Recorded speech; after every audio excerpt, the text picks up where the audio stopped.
Hi, Ibrahim. Hi, Tessy. Good to see you, friend. Good to see you too. How have you been? I've been great. My parents are stuck here with me in Los Angeles, so we're getting to spend a lot of very intimate, lovely time together, other than the fact that I've probably gained the COVID-19 in pounds, the around my waist. Everything else has been lovely. I think everyone is picking up a few pounds, so that's true for me included. I'm trying to cover them up with a little bit of a looser dresses, but I'm trying to cover them up with a beard. So, for people who do not know Ibrahim yet, Ibrahim is a dear friend of mine, which I met because of my partner Frank at his wedding in Lebanon. And Ibrahim is just a serial entrepreneur and a real game changer. I'm so impressed with all of his work, but rather hearing it from me, I think it would be so much more powerful to hear it from you, Ibrahim. Please tell us a little bit about your work, about you. What are you trying to change in the world? Yeah, super. So, I'm not much different than many other young people growing up in the 80s who were, watching Lifestyles of the Rich and Famous, Dallas, Dynasty, and, swallowed this whole capitalist dream, hook, line, and sinker. And it was only, and I started my first business out of college, I sold it, I started another business and I sold it. And it was only after scuba diving, time and time again in the same spot that I had this awakening where I noticed that the degradation of the quality of the marine life in the oceans, really woke me up to the fact that, hey, if all the things that we care about are going to fade away, what does it all mean, right? Like there's a Native American saying that says something like, once the last fish is caught, once the last river is dry, and once the last tree is cut, we're going to learn that we can't eat the money. So, so in 2003, I decided I'm going to start investing in new clean technologies so we can create power generation, transportation, food systems, waste systems in a way that reconciles the carbon math on the planet such that we're not sitting on mountains of money, but in a toxic, dead planet, because that makes no sense. There's no, having a habitable planet is super foundational to building a civilization. And of course, if we're going to put the time and energy into building a civilization, we want it to be a healthy, thriving civilization, not just a competition between who has more zeros on a digital screen called a bank account. Exactly. No, I totally agree with you. So in that perspective, then, you have founded a company called FullCycle, for example, which I had the great pleasure as well to hearing the presentations and hearing you speak about it in Davos. In a few years' time, you have been spoken quite a few times in Davos now. So tell us a bit about FullCycle and what are you trying to achieve? Sure. So FullCycle is a private equity fund that we launched so we can aggregate capital and in a nuanced way, make sure it goes to the best, highest return on carbon we can with the highest return on investment. And that takes a very nuanced, thoughtful approach. For example, the greenhouse gases are not just CO2. Most people, we talk a lot about CO2, and it is the most prominent greenhouse gas. It makes up 76% of atmospheric greenhouse gases. But it also is the weakest of all the greenhouse gases. And it also doesn't cause us adverse health effects when we breathe it. Our bodies are designed to inhale and exhale CO2. And all matter in the world is carbon-based, at least on this planet, right? So it's the other greenhouse gases that are the other 24% of atmospheric greenhouse gases that are actually responsible for close to 50% of the warming. So they have, even though they're less, they have a much bigger contribution to global warming. And the reason why is because every one of these molecules, whether they're methane or nitrous oxide or other chemicals, they're hundreds, if not thousands of times more heat trapping than CO2. So we're focused, and of course they're very bad for our health. That's why 1 or 4 children in Delhi is growing up with health, respiratory illnesses because they're breathing all these nitrous oxides and all these other pollutants. So, we wanted to create a fund that identified where in these economies, they're called short-lived climate pollutants, and which is a misnomer because they're only short-lived in their current form. They eventually all break down into CO2 and contributed to the group, to the rest of the warming. So one second, Maria. Okay, anyway, we're all stuck here together, so there's going to be noise.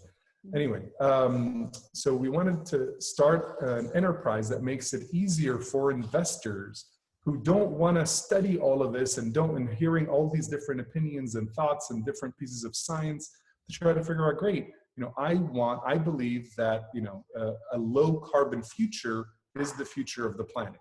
So where's the biggest bang for the climate buck and where's the biggest bang for the capital return buck? And we designed that system, called it FullCycle, and launched a fund called FullCycle Climate Partners. So anybody who cares about the things that we care about, or just wants to take a bet that eventually we're going to have to do this, and the future of the low carbon economy will be a massive wealth creation opportunity, then they can, invest through FullCycle, and we'll do all the work that we do and create all that we promise to create. We had a conversation when I met you in New York, for example, when I went there for the UN.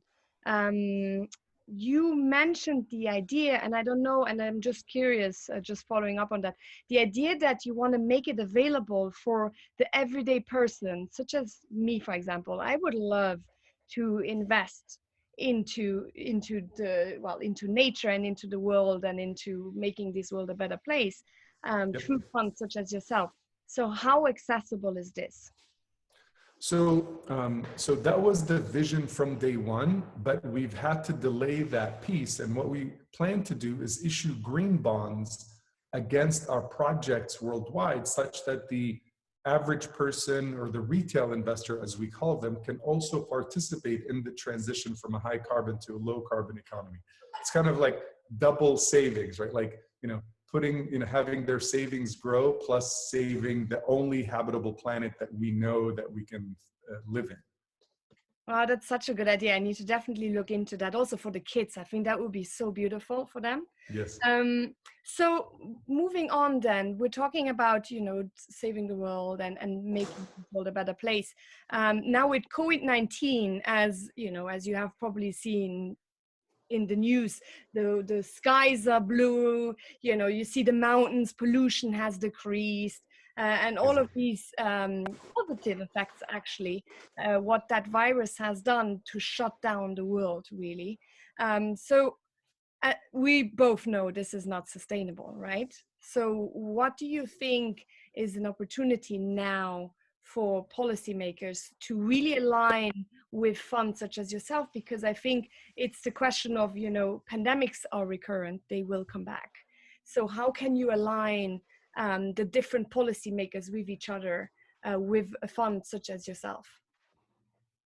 So here's what we've learned that I think is worth noting. First of all, we've learned that when there's a global threat, just like Maria, please, I'm on the phone, thank you.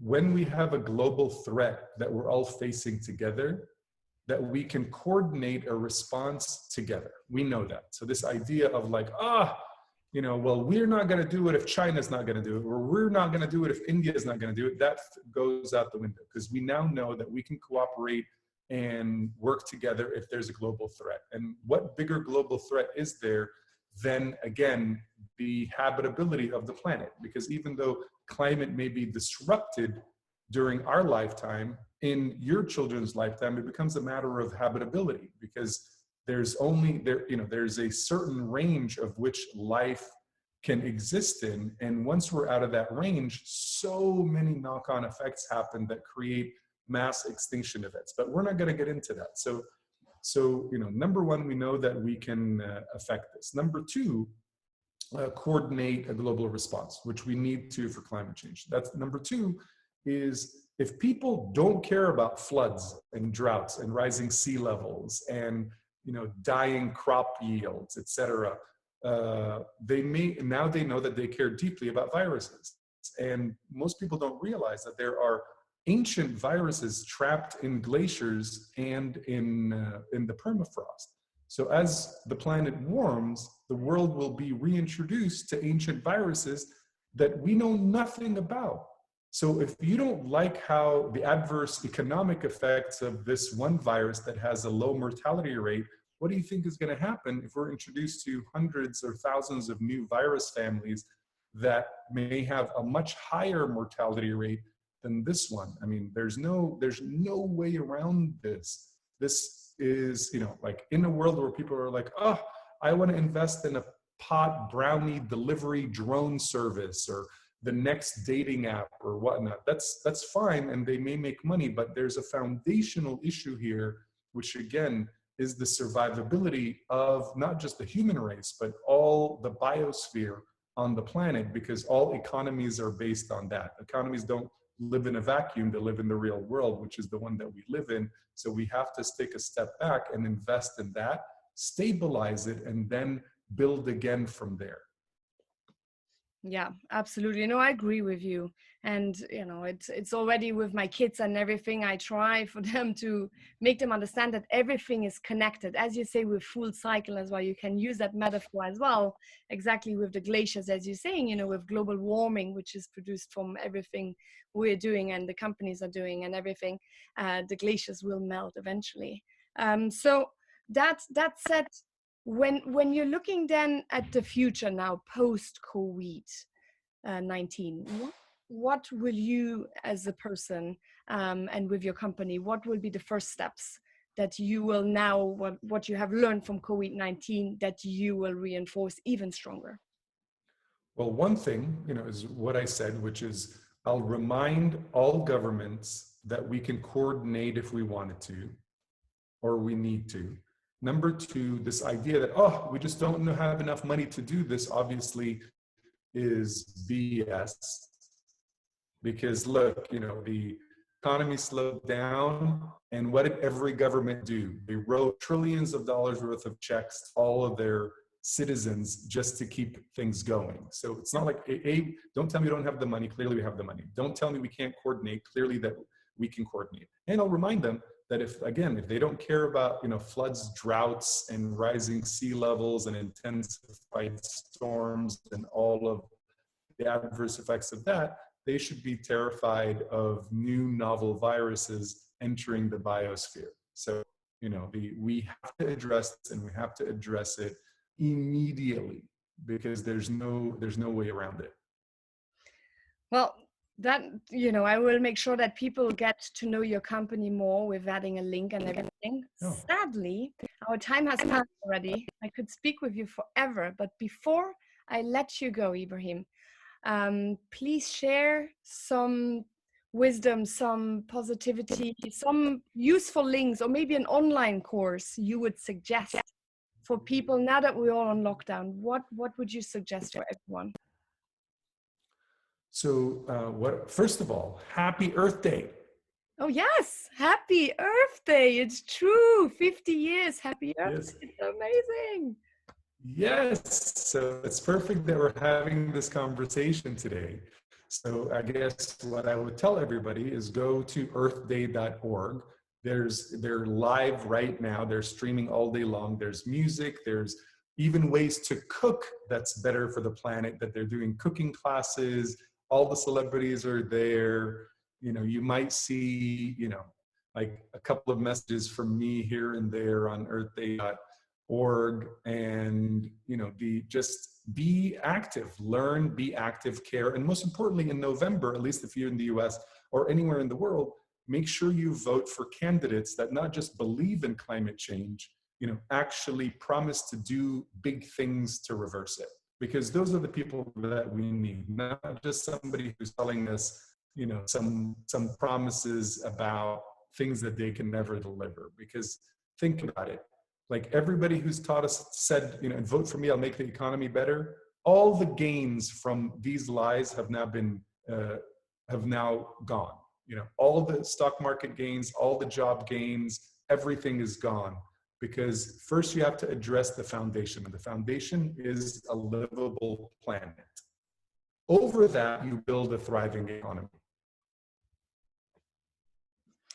Well, thank you so much for your last moments of wisdom. I would definitely go on earthday.org, right? Org? Yes, with my kids now after dinner. And we'll make sure that we share it as well. So thank you for your time. Thank you for everything you're doing. I think you're such an inspiration. We're very lucky to have people such as yourself creating all of these amazing companies and funds to make sure that we are reminded of the beauty that we are having right now before it's too late. So thank you so much, Ibrahim. And we catch up offline very soon. You're welcome. Wonderful to see you.